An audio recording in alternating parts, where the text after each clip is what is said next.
नमस्कार। हाँ। अक्सर हम सोचते हैं कि कामयाबी बाहर की चीजों पर निर्भर करती है। हाँ, माहौल कैसा है, किस्मत कैसी है वगैरह। लेकिन आज हमारे पास जो दस्तावेज हैं वो कुछ और ही इशारा कर रहे हैं। बिल्कुल, ऐसा लगता है कि असली ताकत तो हमारे अंदर ही है। हमारे विचारों में, उन्हें कंट्रोल करने में। हाँ, अपने विचारों को साधने की क्षमता में। इन दस्तावेजों में नेपोलियन हिल और एंड्रयू कार्नेगी जैसे लोगों की सोच की झलक है। कार्नेगी, वो तो बहुत ही साधारण बैकग्राउंड से थे ना। जी हाँ, और वो मानते थे कि देखो हर किसी में गजब की क्षमता होती है, पर अपने भाग्य का मालिक वही बनता है जो पहले अपने दिमाग का मालिक बनना सीख ले। वाह, तो आज हम इसी दिमागी महारत पर थोड़ी गहराई से बात करेंगे। जी, खास तौर पर वो पहलू देखेंगे इन स्रोतों के आधार पर। एक तो क्रिएटिव विजन यानी रचनात्मक दृष्टि। हाँ, और दूसरा ऑर्गेनाइज्ड थिंकिंग, मतलब व्यवस्थित सोच। देखते हैं कि ये सिद्धांत हमारी रोजमर्रा की जिंदगी को और अपने लक्ष्य पाने की रफ्तार को कैसे बदल सकते हैं। बिल्कुल, हमारा मकसद यही है कि समझें कि कैसे विचारों को सही दिशा, एक स्पष्टता देकर मंजिल तक पहुंचाया जा सकता है। और इसकी शुरुआत होती है ये समझने से कि ये जो मानसिक नियंत्रण है, यही असली नींव है। अच्छा, तो ये मानसिक नियंत्रण या मानसिक श्रेष्ठता की नींव, इन दस्तावेजों में ऐसा क्या खास है इसके बारे में? क्या ये बस पॉजिटिव सोचने जैसा है? नहीं, उससे थोड़ा ज्यादा गहरा है। देखिए, एक मुख्य विचार ये है कि मन एक खेत की तरह है। अच्छा, खेत? हाँ, अगर हम सोच समझकर बीज बोएंगे, मतलब अपने विचारों को नियंत्रित करेंगे, तो हमें मनचाही फसल मिलेगी। और अगर नहीं किया तो फिर जंगली घास उगाएगी, मतलब बाहरी हालात, भटकाव, वो सब हावी हो जाएंगे। तो ये सिर्फ अच्छा सोचना नहीं है? नहीं, बल्कि क्या सोचना है ये तय करना है, विचारों को दिशा देना है। और यहीं पर शायद वो डेफिनेट पर्पस वाली बात आती है, स्पष्ट उद्देश्य। एकदम सही। स्रोत कहते हैं कि बिना लक्ष्य के दिमाग सचमुच एक भटकी हुई नाव जैसा है, उसे पता ही नहीं कहाँ जाना है। और मजेदार बात यह है कि जैसे ही लक्ष्य स्पष्ट होता है ना, दिमाग अपने आप उन मौकों, उन जानकारियों को पकड़ने लगता है जो उस लक्ष्य से जुड़ी हो। जैसे एक फिल्टर लग जाता है। बिल्कुल, जैसे दिमाग को एक मिशन मिल गया हो। और देखिए, स्पष्टता से आत्मविश्वास आता है, और उलझन से शक और डर पैदा होता है। और ये समझना जरूरी है कि ये मानसिक महारत कोई जन्म से नहीं मिलती। अच्छा, इसे विकसित करना पड़ता है। हाँ, बिल्कुल, लगातार अभ्यास से, प्रैक्टिस से। ये तो बहुत पावरफुल विचार है। तो अगर स्पष्ट उद्देश्य और मानसिक नियंत्रण नींव हैं, तो पहली मंजिल हुई रचनात्मक दृष्टि, यानी क्रिएटिव विजन। स्रोत इसके बारे में क्या कहते हैं? इसका सार क्या है? क्रिएटिव विजन का मतलब है चीजों को सिर्फ वैसा नहीं देखना जैसी वो अभी है। अच्छा, बल्कि वैसा देखना जैसी वो हो सकती हैं। मतलब संभावनाओं को देखना। हाँ, ये कल्पना की शक्ति है, नई संभावनाएं खोजना। और ये सिर्फ बड़े आविष्कारों के लिए नहीं है। नहीं, दस्तावेज बताते हैं कि रोज की छोटी छोटी चुनौतियों को नए ढंग से देखने में भी ये उतनी ही कारगर है। ये दिलचस्प है। हाँ, तो ये सबके लिए है, लेकिन दिमाग को तैयार कैसे करें? मतलब जो दिख रहा है उससे आगे सोचने के लिए। हाँ, ये आसान नहीं। स्रोत कहते हैं कि डर और हमारी अपनी बनाई हुई सीमाएं वो सबसे बड़ी रुकावट है। तो इनसे कैसे निपटें? कुछ तरीके हैं। पहला, ईमानदारी से अपने डर और सीमाओं को पहचानना। ठीक है। दूसरा, जो असंभव लगे उस पर सवाल उठाना। क्या ये वाकई नामुमकिन है या बस मैंने मान लिया है? अच्छा, चैलेंज करना। हाँ। तीसरा, कुछ नया सीखते रहना, एक्सपेरिमेंट करना। और सबसे जरूरी, बड़ी सोच रखना, अपनी काबिलियत को कम ना आंकना। जब हम स्टीव जॉब्स या एलॉन मस्क या अपने डॉक्टर कलाम को देखते हैं जी, तो लगता है कि उनकी सोच नहीं उनकी दुनिया बदली। ये शायद इसी क्रिएटिव विजन का उदाहरण है। बिल्कुल, ये लोग हालातों से बंधे नहीं थे, इन्होंने अपनी सोच से हालात बदले। रचनात्मक दृष्टि ने उन्हें वो रास्ते दिखाए जो शायद दूसरों को दिखे ही नहीं। तो नजर साफ हो गई, लक्ष्य पता है, अगला कदम क्या? विचारों को संभालना। हाँ, यहीं पर ऑर्गेनाइज्ड थिंकिंग यानी व्यवस्थित सोच का रोल आता है। स्रोत कहते हैं कि बिखरे हुए विचार एक बहुत बड़ी समस्या है। बहुत बड़ी। सोचिए, एक कंप्यूटर है जिस पर 100 प्रोग्राम एक साथ चल रहे हैं। हाँ, वो तो धीमा हो जाएगा, हैंग हो जाएगा। बिल्कुल, बिखरे विचार भी हमारी दिमागी ऊर्जा के साथ यही करते हैं, हमें निचोड़ देते हैं। हम व्यस्त तो रहते हैं पर नतीजा कुछ नहीं निकलता। सही कहा, बस भागदौड़ दिखती है पर मंजिल पास नहीं आती। फैसले लेना मुश्किल हो जाता है, तनाव बढ़ता है। तो शायद आत्मविश्वास भी कम होता होगा जब मेहनत का फल ना दिखे। बिल्कुल, क्योंकि लगता है कि हम कोशिश तो कर रहे हैं पर हो कुछ नहीं रहा। तो इसका हल है विचारों को व्यवस्थित करना। सिर्फ लिस्ट बनाना नहीं है। तो फिर क्या है? मतलब ये तय करना कि कौन से विचार जरूरी हैं, किन पर ध्यान देना है और कौन से विचार सिर्फ शोर हैं, जिन्हें नजरअंदाज करना है। अच्छा, प्राथमिकता तय करना। हाँ, इससे ना सिर्फ काम बेहतर होता है बल्कि एक तरह की मानसिक शांति मिलती है। जैसे कोई बिखरा हुआ कमरा साफ हो जाए। क्या बढ़िया एनालॉजी है, बिल्कुल वैसा ही। स्पष्टता आती है और सारी ऊर्जा सही दिशा में लगती है। तो कुल मिलाकर इन स्रोतों से जो एक निचोड़ निकल रहा है वो ये है कि हमारी असली ताकत बाहर नहीं है। नहीं, वो अंदर है। अपने विचारों को दिशा देने और उन्हें व्यवस्थित करने की क्षमता में। सफलता पहले मन में जीती जाती है ना?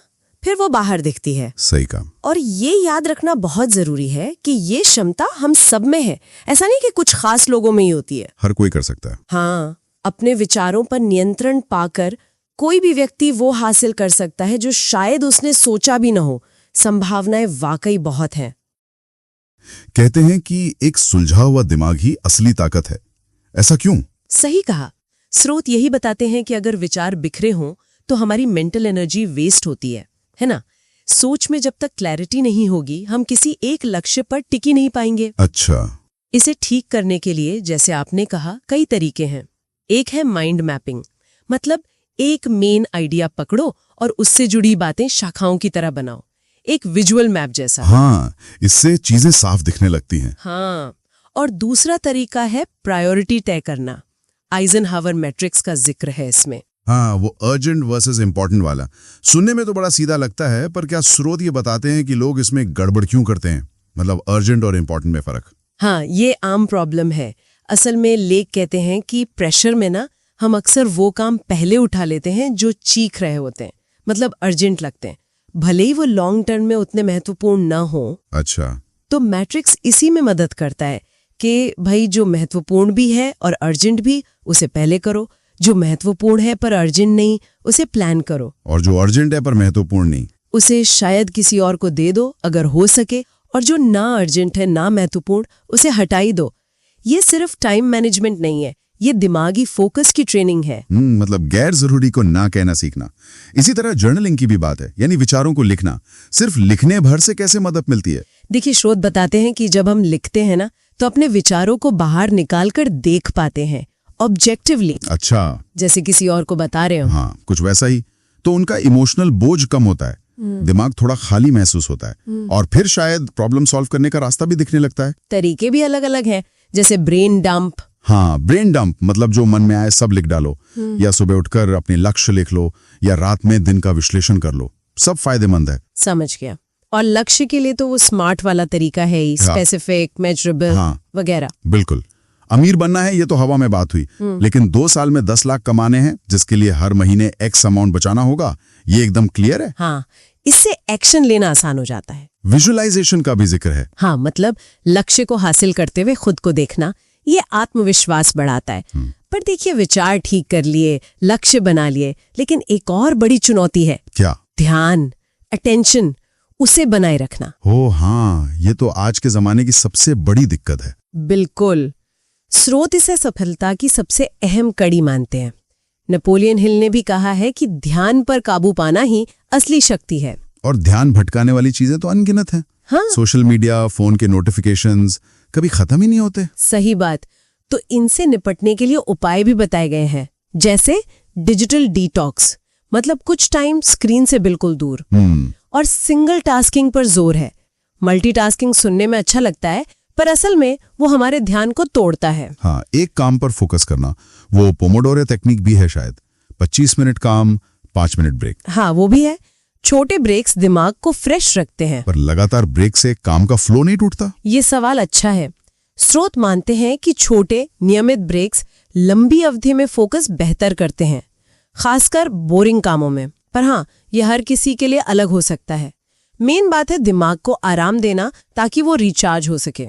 और हाँ, फालतू की चीजें अपने आसपास से हटाना भी बहुत जरूरी है। ठीक है, तो फोकस के लिए दिमाग का शांत होना जरूरी है और हमारे विचार वो सीधे हमारी भावनाओं और स्ट्रेस से जुड़े हैं। बिल्कुल।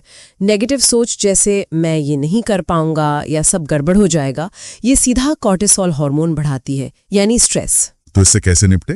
पहला कदम है जागरूकता, अपने नेगेटिव विचारों को पहचानना। क्या ये सच है या बस मेरा डर बोल रहा है? फिर उन्हें चुनौती देना, पॉजिटिव एफर्मेशंस दोहराना और प्रॉब्लम पर अटकने के बजाय सॉल्यूशन पर फोकस करना। और एक बहुत जरूरी बात, दूसरों से तुलना बंद करना। हाँ, ये तुलना तो बहुत स्ट्रेस देती है। बिल्कुल, सबका अपना सफर है, अपनी रफ्तार है। मानसिक शांति के लिए और क्या तरीके हैं? मेडिटेशन। हाँ, रोज 10-15 मिनट का ध्यान बहुत फायदेमंद बताया गया है। गहरी सांस लेने के अभ्यास, जैसे वो 4-7-8 वाली तकनीक। हाँ, 4 सेकंड सांस लेना, 7 रोकना, 8 छोड़ना। बिल्कुल, ये तुरंत तनाव कम करती है। प्रकृति में वक्त बिताना या बस कुछ देर शांत बैठना बिना किसी गैजेट के, ये सब दिमाग को रीसेट करने में मदद करते हैं। और दिलचस्प बात यह है कि ये सब हमारे रिश्तों पर भी असर डालता है। ध्यान का रिश्तों से क्या लेना देना? स्रोत बताते हैं कि जब हम किसी से बात करते हुए सच में उन पर ध्यान देते हैं ना, मतलब एक्टिव लिसनिंग, उनकी आंखों में देखकर सुनना, उन्हें बीच में न टोकना, तो रिश्ते मजबूत होते हैं। अगर आप किसी से बात करते समय बार बार फोन देख रहे हैं तो सामने वाले को लगता है कि आप उन्हें अहमियत नहीं दे रहे। सही बात है। ध्यान सिर्फ काम के लिए नहीं, रिश्तों के लिए भी उतना ही जरूरी है। बिल्कुल। तो कुल मिलाकर इन लेखों का निचोड़ यही है कि सोच को व्यवस्थित करना, ध्यान लगाना और मन को शांत रखना, ये सब आपस में जुड़े हुए हैं। हाँ, और ये न सिर्फ हमारे पर्सनल गोल्स पाने में मदद करते हैं, बल्कि स्ट्रेस कम करते हैं और हमारे रिश्ते भी सुधारते हैं। लेकिन जानना ही काफी नहीं है। नहीं, बिल्कुल नहीं। अभ्यास ही सबसे जरूरी है। श्रोतिक बहुत अच्छा सवाल उठाते हैं आखिर में कि जब आप अपने ध्यान को साधना सीख जाते हैं तो इस ताकत का इस्तेमाल कहाँ करेंगे?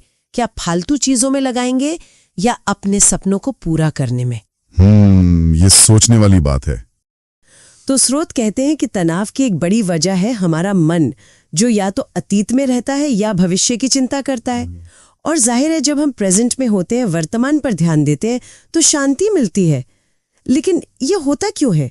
मतलब दिमाग इतनी आसानी से भटकता क्यों है? क्या स्रोत इस पर कुछ कहते हैं? बिल्कुल। स्रोत बताते हैं कि ये असल में मानसिक अनुशासन की कमी है।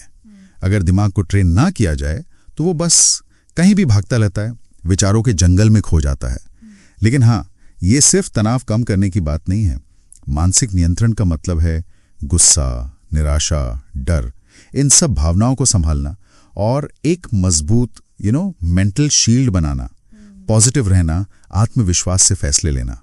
स्रोत एक आसान तरीका भी बताते हैं, रोज 30 मिनट बाहर टहलना या बस खुली हवा में बैठना।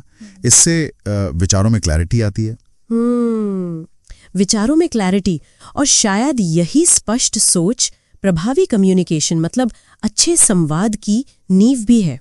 जैसे नेपोलियन हिल ने कहा था, अगर आप साफ सोच नहीं सकते तो आप प्रभावी ढंग से बोल भी नहीं सकते। ये बात मतलब सुनने में तो सीधी लगती है, पर असल में स्पष्ट सोचना इतना मुश्किल क्यों हो जाता है कभी कभी? हाँ, होता है। स्रोत कहते हैं इसके पीछे कई वजह हो सकती हैं, जैसे डर, शक या जानकारी की कमी, या कभी कभी बस फोकस करने में दिक्कत होती है। लेकिन जब सोच साफ होती है ना, तो आत्मविश्वास खुद ब खुद झलकता है, गलतफहमियां कम होती हैं। हाँ, ये तो है। और इसके लिए कुछ तरीके भी सुझाए गए हैं, जैसे बात करते वक्त आंखों में देखना, अपनी आवाज, उसकी पिच, स्पीड, उस पर कंट्रोल रखना और पॉजिटिव बॉडी लैंग्वेज रखना। और हाँ, शब्दों का चुनाव भी, वो भी बहुत मायने रखता है। अच्छा, जैसे कोई उदाहरण? हाँ, जैसे मैं कोशिश करूंगा, इसमें थोड़ी अनिश्चितता है ना? हाँ। इसकी जगह मैं ये करूंगा कहना, ये ज्यादा आत्मविश्वास दिखाता है। हाँ, बिल्कुल। करूंगा मैं ज्यादा निश्चय है। और सिर्फ बोलना ही नहीं, सुनना भी, एक्टिव लिसनिंग जिसे कहते हैं, उस पर भी जोर दिया गया है शायद। मतलब बिना टोके सुनना, सवाल पूछना और सामने वाले को सच में समझने की कोशिश करना। अपनाने के लिए भी ये बहुत अहम है। हाँ, ये बात तो है। और ये जो स्पष्ट सोच और एक्टिव लिसनिंग है, ये सिर्फ बातचीत तक ही सीमित नहीं है। अपने विचारों को हकीकत में बदलने के लिए भी ये चीजें जरूरी हैं। स्रोत इस बात पर बहुत जोर देते हैं कि भाई अच्छे विचार होना काफी नहीं है। असली जादू तब होता है जब उन पर काम किया जाता है, एक्शन लिया जाता है। तो फिर ये जो गैप है विचारों और एक्शन के बीच, इसे कैसे भरे? क्या स्रोत कोई ठोस कदम बताते हैं? अक्सर लोग शुरुआत करने में ही हिचकते हैं। हाँ, और स्रोत इसी हिचक को तोड़ने की बात करते हैं। पहला कदम है बिल्कुल साफ लक्ष्य तय करना। हो सके तो उन्हें छोटे छोटे हिस्सों में बांट लेना ताकि वो मुश्किल ना लगे। अच्छा। दूसरा, एक डिटेल्ड एक्शन प्लान बनाना।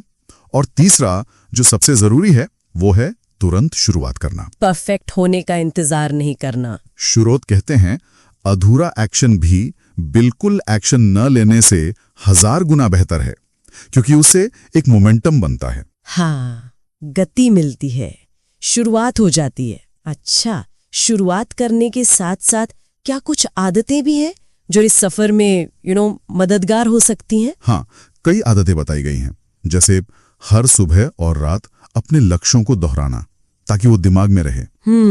एक मेल रॉबिन्स का 5 सेकंड रूल भी है। काफी इंटरेस्टिंग है। वो क्या है? वो ये कि जैसे ही कोई काम करने का विचार आए, 5 सेकंड के अंदर उस पर पहला कदम उठा लो, वरना आपका दिमाग आपको 100 बहाने देकर रोक देगा। अरे वाह, ये तो काम का लग रहा है। हाँ। और रोजाना सिर्फ 3 सबसे जरूरी काम, जिन्हें MITs कहते हैं, उन पर फोकस करना। MITs, most important tasks. जी। और रोज कुछ नया सीखने की आदत डालना, ये सब मदद करता है। और जाहिर है, लगन और विश्वास के बिना तो कुछ भी पाना मुश्किल है। बिल्कुल। दृढ़ता यानी परसिस्टेंस और अटूट विश्वास यानी फेथ, इन्हें तो सफलता की कुंजी बताए गए हैं। स्रोत थॉमस एडिसन का उदाहरण देते हैं। हाँ, बल्ब वाला। हाँ, वो 10,000 बार असफल हुए और फिर कहा, मैं असफल नहीं हुआ, मैंने बस 10,000 ऐसे तरीके खोजे हैं जो काम नहीं करते। ये सोच थी उनकी। कमाल है। धीरूभाई अंबानी का भी जिक्र है कि कैसे उन्होंने अपनी सोच को जबरदस्त एक्शन में बदला। तो संदेश साफ है, हार तब तक नहीं होती जब तक आप कोशिश करना छोड़ नहीं देते। तो अगर हम संक्षेप में कहें, नेपोलियन हिल के अनुसार हमारी सोच ही हमारी सबसे बड़ी ताकत है। सफलता कोई लक बाय चांस वाली बात नहीं, इसके लिए पक्का इरादा चाहिए, आत्मविश्वास चाहिए और एक क्रिएटिव नजरिया चाहिए। अपने दिमाग पर काबू पाकर हम अपनी किस्मत खुद बना सकते हैं। बिल्कुल। सार यही है कि आपकी मानसिकता आपकी दुनिया बनाती है। आप जिस चीज पर लगातार फोकस करते हैं, वही आपकी हकीकत बन जाती है। इसीलिए अपने विचारों को जानना, उन्हें कंट्रोल करना और फिर उन्हें एक्शन में बदलना, यही सफलता का रास्ता है। तो इस सारी जानकारी को ध्यान में रखते हुए एक सवाल या एक विचार सबके लिए छोड़ जाते हैं। जी। सवाल यह है कि ये जानने के बाद कि विचारों को हकीकत बनाने के लिए वो पहला कदम उठाना कितना जरूरी है, तो वो कौन सा एक छोटा सा फौरन उठाया जा सकने वाला कदम है जिसे आज अभी अपने किसी जरूरी विचार को सच करने की दिशा में उठाया जा सकता है।